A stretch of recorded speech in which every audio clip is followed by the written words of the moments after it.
La dernière fois, je me suis posé la question, ça fait combien de temps que je me suis pas retrouvé seul, sans téléphone à moins de 3 mètres, sans film ou alors série en fond sur la télé, sans podcast, juste moi, face à moi-même, ne cherchant pas à fuir l'ennui. Spoiler alerte, beaucoup trop longtemps. On est tous fatigués, mais personne ne dort vraiment. S'endormir sans avoir mis une vidéo, de l'ASMR ou même un film sur son écran, pour beaucoup de gens, c'est devenu insupportable. Le silence aujourd'hui, il est plus reposant. Le silence, il est carrément devenu encombrant. Et pourquoi ? Parce qu'il laisse place aux pensées.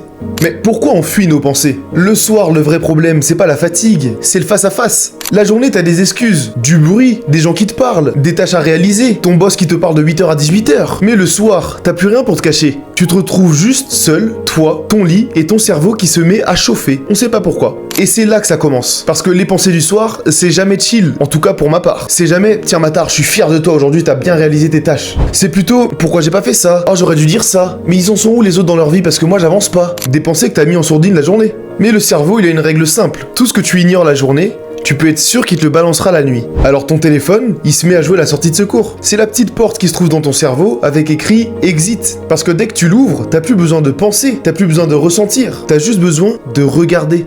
Quand j'utilise mon téléphone le soir, je remplace mes pensées par celles d'un autre. Et c'est pour ça que tu scrolles n'importe quoi. Même des trucs qui t'intéressent pas. C'est pas le contenu qui compte, c'est le fait d'être occupé. Et il y a un truc encore plus terrible là-dedans, c'est que ton téléphone, il te donne l'impression que tu fais quelque chose. T'as l'impression d'avancer, d'être informé, d'apprendre des choses, parce que tu regardes des vidéos de Combini par exemple. T'as pas l'impression de perdre du temps. Alors qu'en réalité, t'as clairement fait une pause sur toi-même. Pourquoi le soir précisément ? Parce que le soir, t'as plus de distractions naturelles, plus de messages urgents, plus d'obligations sociales, et t'as plus de rôle à jouer. Et beaucoup de gens ont construit leur vie sans jamais apprendre à être seuls. Et moi le premier, parce que lorsqu'il y a du silence, on ne peut pas s'empêcher de s'auto-évaluer, de s'auto-juger. Mais le téléphone, lui, il te juge jamais, il te demande rien, il t'écoute pas, et il te confronte pas. En vrai, c'est pas si mal ça, hein. Il te nourrit juste assez pour que tu t'effondres pas, mais jamais assez pour que tu ailles mieux. Et donc c'est pour ça que tous les soirs, toi et moi, on a le même rituel. On sait qu'on est fatigué, on sait qu'on devrait dormir, mais on préfère être épuisé plutôt que d'être lucide. Parce que quand t'es dans le noir, que t'es bien fatigué, la lucidité, elle pique. Ah oui, et j'ai un petit truc à te demander. Si jamais t'es chaud de lâcher un petit like et de t'abonner à ma chaîne pour que je passe les 1000 abonnés, honnêtement, ça m'aide de zinzin.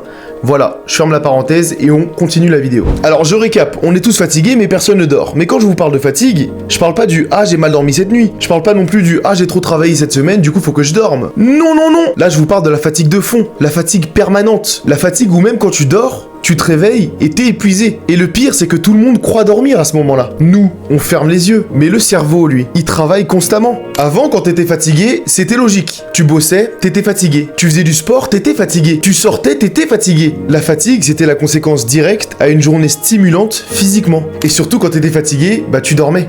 Sans même mettre de podcast, de vidéo ou alors de film. Non, tu posais ta tête, tu réfléchissais 10 minutes, et le lendemain, tu te réveillais sans même te rappeler ce à quoi t'avais pensé la veille. Donc vous l'aurez compris, le moment le plus toxique pour la fatigue, c'est pas la journée. C'est ce tout petit moment, ce moment où tu te dis, allez, juste 5 minutes, je regarde mon téléphone, ces 5 minutes, elles se transforment en débat politique à 23h48. C'est des gens plus riches que toi, plus heureux que toi, que tu jalouses, que tu envies. Tu te sens concerné entre deux dramas, de célébrités, que ce soit dans le rap, dans la musique, dans tout ce que tu veux. Tu vois un mec sur TikTok qui t'explique que t'as raté ta vie parce que tu gagnes pas plus de 10 000 € par mois. Un TikTok d'un mec qui te dit qu'il faut agir, que c'est maintenant qu'il faut le faire, à 23h48. Et je vous le dis, hein, c'est pas pour rien qu'on se retrouve à faire des listes de courses, à avoir des inspirations nocturnes à cette heure-ci. Notre cerveau, il veut pas s'arrêter de construire et d'explorer. On est impatient de mettre en action toutes ces petites pensées aussi irréelles qu'elles puissent être. Et tout ça, juste avant de fermer les yeux.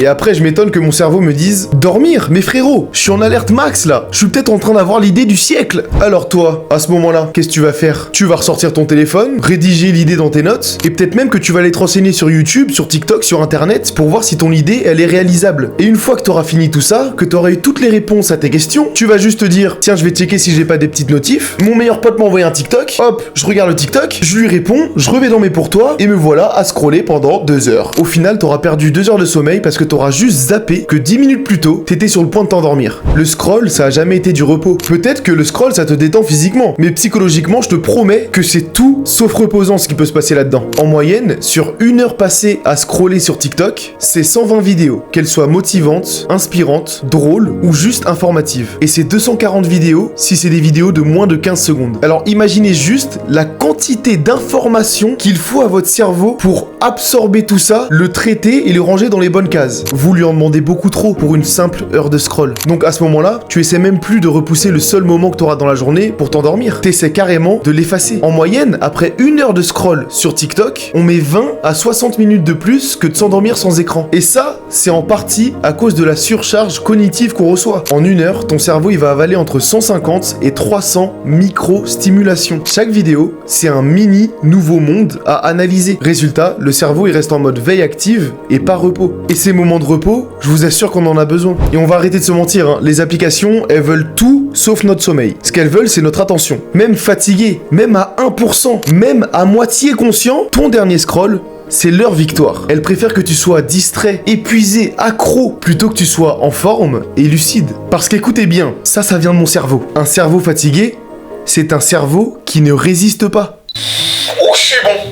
Oh, c'est bon. Ce que je veux dire par là, c'est que c'est un cerveau qui est facile à convaincre. De rester sur l'application, de consommer du contenu. Et les réseaux sociaux, à 2h du matin, ils sont très forts pour faire germer des idées. Alors ce qu'on a vraiment perdu, on n'a pas tout simplement perdu du sommeil. De nos jours, on a perdu le droit d'être injoignable, le droit de disparaître, et le droit de ne rien consommer. Je sais pas vous, mais moi je me sens méga coupable quand je lâche un remis de plus de 10 heures. Et si je m'endors à 22h, alors que je sais que mon pote il m'a demandé à 21h ce que je faisais demain, je me sens méga obligé de lui répondre. Régler tous mes problèmes avant de dormir. C'est comme si j'avais pas le droit de laisser en suspens ma relation avec quelqu'un juste le temps d'une nuit. Se déconnecter aujourd'hui, c'est presque devenu un luxe. Parce que dormir, c'est accepter que pendant quelques heures, tu ne fais rien, tu ne produis rien, tu ne consommes rien et que tu ne réponds à personne. Et ça, dans ce monde-là, c'est devenu compliqué pour pas mal de gens. Y compris moi, évidemment. Donc on est tous fatigués, mais personne ne dort vraiment. Parce que dormir, c'est pas juste fermer les yeux, c'est accepter le silence. Et le silence, il est plus à la mode. Le silence, on le fuit comme un ex toxique avec qui on ne veut plus de date, on veut plus de face à face avec lui. Le vrai luxe moderne, c'est pas l'argent, c'est pas le temps, c'est de pouvoir s'ennuyer